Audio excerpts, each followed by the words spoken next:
That's your symbol of hope hanging out there for you.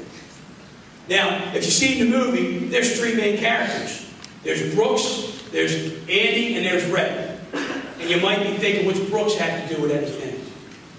The guy was in jail for 50 years. And he gets his freedom. He gets parole. He gets out and he goes to a halfway house. And he works at a grocery store. And he's scared to death of his freedom. So what does he do? He goes back in his room, he hangs himself, and kills himself. He had nothing to shoot for. He didn't have a goal to shoot for. Now, later on in the movie, you see Red talking to all the other inmates in the courtyard. And he says, you know, when you come in this prison, you look at these walls, it scares the hell out of you.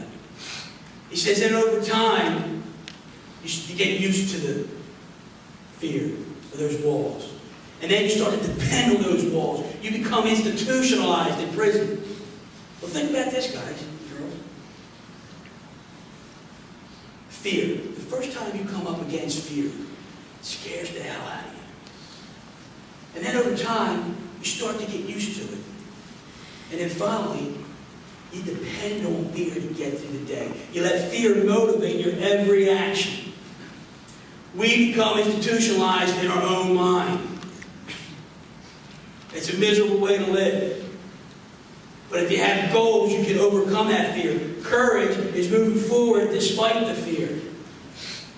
Back to that movie. They're in the courtyard again. It's Andy and Red. And Andy says to Red, what would you do if you ever got out of here?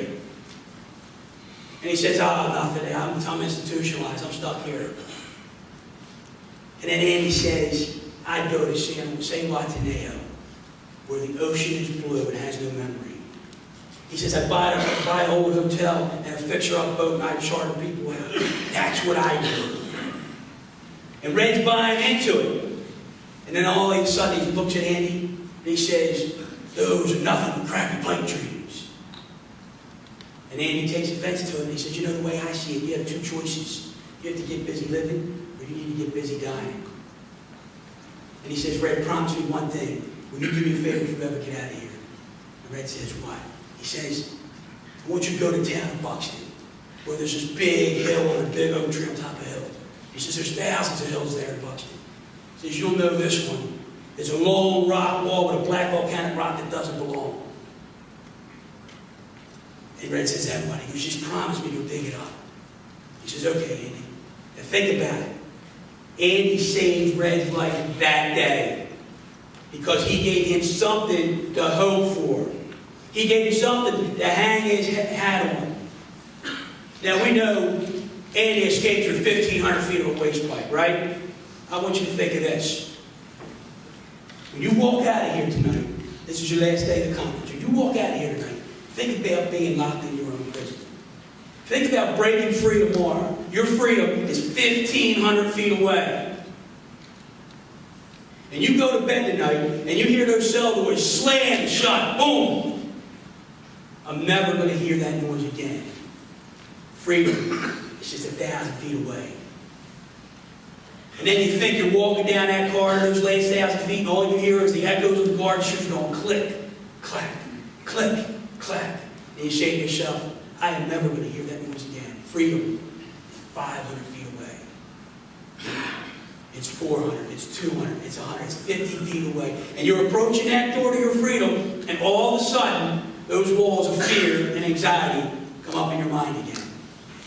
Because you say to yourself, I don't know where I'm going, and I don't know what I'm going to do. But you continue to walk 10 feet, 5 feet, and that door opens up for you. You have to ask yourself one final question as you take that last breath in jail. You say to yourself, do I get busy living, or do I get busy dying? When Herb Brooks set that goal to win the gold medal in 1980, let me ask you this. Did he get busy living, or did he get busy dying? When John F. Kennedy set a goal to put a man on the moon and get him back safely by the end of the decade, did he get busy living, or did he get busy dying? I'm going to ask you this. When you walk out of those doors tonight, you, Sherwin-Williams, you have that goal to win the gold medal. Or you going to get busy living? Or are you going to get busy dying? See, I encourage you this. Before Gary comes back out here on stage, I want you to think about the goals you're going to set this year for your business and for your life. And I want you to think about no limitations. Set the goal as high as you can set it. Set it for the heavens. Set it for the stars. As high as you can set it. And just maybe, you'll land on the moon. I thank you for having me tonight. Appreciate your hospitality. And I wish you guys all the luck in the world for 2008. Thank you.